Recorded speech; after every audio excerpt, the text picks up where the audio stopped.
Hello everyone, welcome to stock market training. हमने हमारे पिछले वीडियो में सीखा support and resistance are important for price action.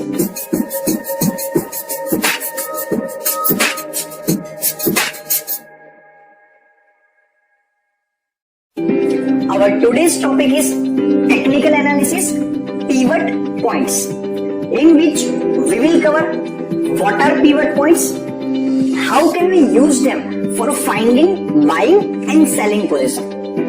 चलिए इस टॉपिक को प्रैक्टिकली समझते हैं। मैंने यहाँ पे SBI का चार्ट ओपन किया है। आप स्टडीज में जाके यहाँ पे अगर लिखोगे PIVOT तो आपको नीचे मिल जाएगा दो option, central pivot range and pivot points. तो हम सिलेक्ट करेंगे पिवट पॉइंट्स को, और अगर जाके देखेंगे उसके सेटिंग्स के अंदर तो ये क्या क्या रिप्रेजेंट करता है। जो ब्लैक लाइन यहाँ पे आपको दिख रही है वो है पिवट।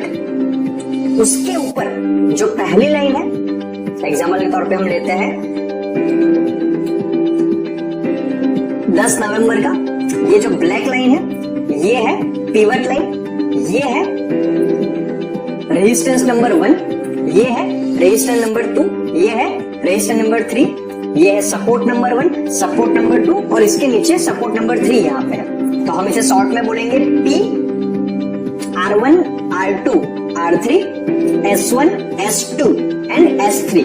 और आप चाहो तो उसे S4 और R4 तक भी लगा सकते हो, लेकिन वहां तक लगाने की जरूरत होती नहीं है। तो पिवट पॉइंट्स को आप इंट्राडे के लिए and as well as swing trading दोनों के लिए यूज कर सकते हो।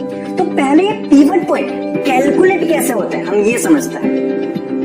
पिवट पॉइंट के डिफरेंट ब्रोकिंग फर्म डिफरेंट फॉर्मूले यूज करते हैं। जनरली कैसा होता है, जो प्रीवियस ट्रेडिंग सेशन रहा है उसका हाई, उसका लो, उसका क्लोज, उसकी जो एवरेज होती है वो बनता है पिवट। तो जो ब्लैक लाइन आपको दिख रही है वो कैसे होता है कैलकुलेट, ये हमें समझ में आ चुका है। R1 एंड S1, ये P, ये R1 एंड ये S1, वो कैसा होता है calculate, 2 times pivot minus previous sessions low, and this is 2 times previous R1, 2 into pivot points minus low of previous session, S1, 2 times pivot points minus high of previous trading session। उसी तरीके से R2, S2, R3 and S3। तो कैसे calculation होने से जरूर ज्यादा, तो कैसे वो कैलकुलेट होता है उससे ज्यादा जरूरी है उसका मतलब समझना, कि हम उसको कैसे हम अपने ट्रेडिंग के अंदर यूज करके काफी अच्छा प्रॉफिट अर्न कर सकते हैं। तो एग्जांपल लेके चलते हैं 11 नवंबर का। यहां पर ब्लैक लाइन है, अगर आप देखोगे तो जैसे हमने ऑलरेडी पिछले वीडियो में सपोर्ट एंड रेजिस्टेंस हम यहाँ पे एग्जांपल लेके चलते हैं 10 नवंबर का। जैसे हम ऑलरेडी प्रीवियस सेशन में डिस्कस कर चुके हैं सपोर्ट एंड रेजिस्टेंस, तो पिवट पॉइंट एग्जैक्टली उसी तरीके से वर्क करता है। दोनों में डिफरेंस क्या होता है, सपोर्ट एंड रेजिस्टेंस हम नेकेड आई से अपने ऑब्जर्वेशन से ड्रॉ करते हैं, और जहां पे पिवट पॉइंट्स पिछले पास्ट डेटा को यूज करके कैलकुलेट होके आपके सामने आता है। तो ये पी लाइन है। जो पिवट लाइन है वो दोनों की तरह वर्क कर सकती है, as support as well as resistance. अगर तो ये इसको ब्रेकआउट करेंगे तो डेफिनेटली यहां तक तो वो जाएगी ही जाएगी, लेकिन अगर हम यहाँ पे देखेंगे तो पहली कैंडल के अंदर ही जो उसका पहला रेजिस्टेंस है और उसका सेकंड रेजिस्टेंस है, दोनों को ब्रेकआउट कर चुका हुआ है। तो डेफिनेटली अगर हमने यहाँ पे बाय किया होता तो पहली ही कैंडल में, पहली ही 15 मिनट में हमारा काफी बम्पर प्रॉफिट हो सकता था। अप्रोक्सीमेटली 220 के आसपास हमने बाय किया होता और उसका मैक्सिमम 226 तक गया हुआ था। तो पहले ही 15 मिनट के अंदर उसने 2 से 3% का मूवमेंट दिखाया था, और इंट्राडे में आपको 6 टाइम मार्जिन मिलता है। तो विद इन 15 मिनट्स आप आराम से 15 से 20% प्रॉफिट अर्न करके निकल सकते थे। तो इसको यूज कैसे करना है, अगर पिवट से ऊपर है, अगर आप यहाँ पे बाई पोजीशन मेंटेन कर रहे हो तो this should be your first target, क्योंकि यहाँ पे वो रेजिस्टेंस लेके वापस नीचे भी आ सकता है। इसको ब्रेकआउट करेगा then this should be your second target, और अगर उसने इसको भी ब्रेकआउट किया then this should be your third target. तो 10 नवंबर का जो दिन था वो पिवट पॉइंट्स के लिए एकदम परफेक्ट रहा हुआ था। जिसने भी पिवट पॉइंट्स को यूज किया होगा अपने ट्रेडिंग के लिए उसने बम्पर प्रॉफिट अर्न किया होगा। यहाँ पे उसने ब्रेकआउट किया, जब भी प्राइस यहाँ पे पहुंचने आती है तब आपको अलर्ट बन जाना है कि प्राइस या तो इसको टच करके नीचे आ सकती है या तो ऊपर जा सकती है। अगर तो उसने यहाँ पे ऊपर का इंडिकेशन दे दिया तो यहाँ तक तो वो जाएगी ही जाएगी। यहाँ पर दो एक्शन पॉसिबल है। अगेन यहाँ पे उसने ब्रेकआउट किया तो यहाँ तक जाएगा, अगर तो यहाँ पे उसने उसको रेजिस्टेंस दिया तो वापस यहाँ तक आएगा। एंड इसके बाद का जो जोन होता है it is called overbought zone, तो वहां से वो डेफिनेटली कभी भी नीचे आ सकता है। तो R3 should be your maximum target. This is the bullish trend, there is super bullish trend and there is overbought. इसी तरीके से सेल पोजिशनिंग आप उसको यूज कर सकते हो। हम एग्जांपल लेके चलते हैं 11 नवंबर का, यहाँ पे बात करें तो उसने यहाँ पे उसको सीधा रेजिस्टेंस लेके, ये पिवट लाइन है, ये R1 है, तो आप इसको बहुत अच्छे से समझ पाओगे कि इसने उसको रेजिस्टेंस लेके वो यहाँ से यहाँ तक गया और सीधा फिर यहाँ से यहाँ तक आया। यहाँ पे दो एक्शन पॉसिबल हो सकते हैं, या तो वो इसको ब्रेकआउट करेगा तो वापस से यहाँ से S1 तक जाएगा, लेकिन यहाँ पे उसने उसको एज अ सपोर्ट लिया और वापस अप गया। तो हमें पिवट पॉइंट्स का यूज कैसे करना है कि जब भी प्राइस पिवट पॉइंट के ऊपर आती है तो हमें अलर्ट बन जाना है, कॉन्शियस बन जाना है कि यहाँ पे दो मूवमेंट हो सकते हैं। ब्रेकआउट हुआ तो प्राइस अप जाएगी, और अगर उसने उसको सपोर्ट लिया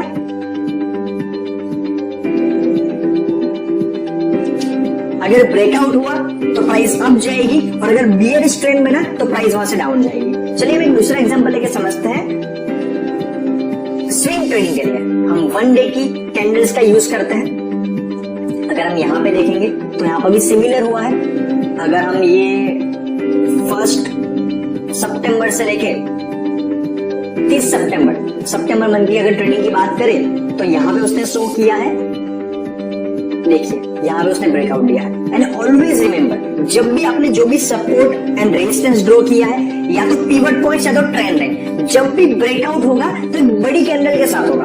बड़ी मात्रा में सेलिंग होती है या तो बड़ी मात्रा में बाइंग होती है, तभी उसको ब्रेक कर पाता है। तो यहाँ पे अगर हम ध्यान से इसको ऑब्जर्व करेंगे इसके प्राइस एक्शन को, तो हमें पता चलेगा कि उसने पहली 2-3 कैंडल में ट्राई करी, यहां पर भी उसने ट्राई किया कि उसको ब्रेक कर पाए। वो प्राइस एक बार यहां तक भी गई, लेकिन वापस से बायर्स उसको खींच के ऊपर लेके आ गए। Similar in the second candle try किया कि वो उसको ये इसको ब्रेक करे, लेकिन वापस बायर किसके ऊपर लेके आ गए। Same with the third candle, लेकिन फोर्थ कैंडल में बायर्स सेलर्स को रोक नहीं पाए, और जैसे बायर्स डोमिनेटिंग बन गए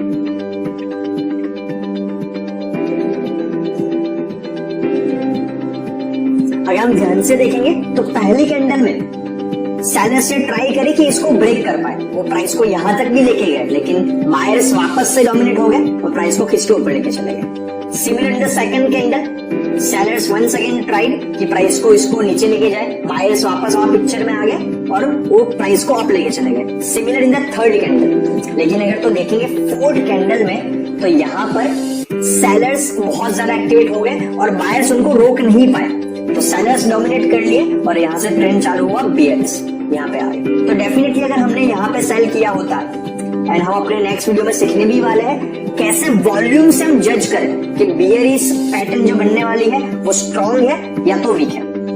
अगर यहाँ पे प्राइस डाउन गई है और यहाँ पे अगर तो ज्यादा क्वांटिटी में सेलिंग हुई है, then we can trust it. हम यहाँ पे उसको शॉर्ट कर सकते हैं। शॉर्ट का मतलब पहले सेल करें हायर प्राइस पे, जब प्राइस डाउन आ जाए तो लोअर प्राइस से उसको बाई करें। तो हम यहाँ पे उसको शॉर्ट करें, this should be your buying target. जो हमें पहला सपोर्ट है उससे थोड़ा ऊपर, मैं उसका रीजन आपको आगे भी समझा चुका हूं। Support, resistance, pivot points, trend line, सारे के सारे इंडिकेटर पास्ट डेटा से कैलकुलेट होके आपको आते हैं, तो वो परफेक्ट कभी नहीं हो सकते। तो आपको एक एरर ऑफ मार्जिन हमेशा लेके चलना होता है। तो आप यहाँ पे भी उसको अगर तो बाई कर लेते तो आपका काफी अच्छा प्रॉफिट हुआ होता।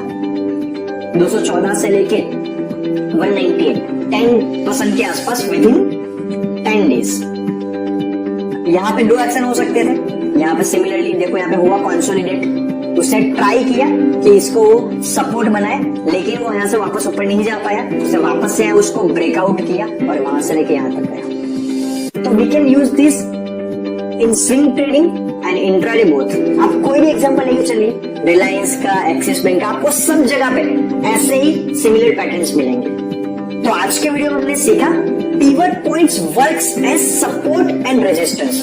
वंस अगेन आपको 5-6 स्टॉक खुद लेने हैं, उनकी प्रैक्टिस करनी है, उनमें इसको प्रैक्टिस करना बहुत जरूरी है। अगर आप प्रैक्टिस करोगे तभी आप परफेक्ट बन पाओगे। तो आज के वीडियो के अंदर हमने सीखा pivot points work as support and resistance. लेकिन आपकी यहाँ पे लर्निंग खत्म नहीं होती है, आपको 5-6 स्टॉक स्क्रिप्ट खुद उठानी है, उनमें पिवट पॉइंट्स को प्रैक्टिस करना है कि अगर तो आपने पिवट पॉइंट्स को अपने ट्रेडिंग टूल की तरह यूज किया होता तो आप कहां से बाई करते, कहां पे सेल करते, ये आपको प्रैक्टिस करनी है एंड देखना है कि क्या आप इसको समझ चुके हो या आपको और प्रैक्टिस करने की जरूरत है। तो आज के वीडियो में इतना ही, मिलते हैं नेक्स्ट वीडियो में। Thank you very much.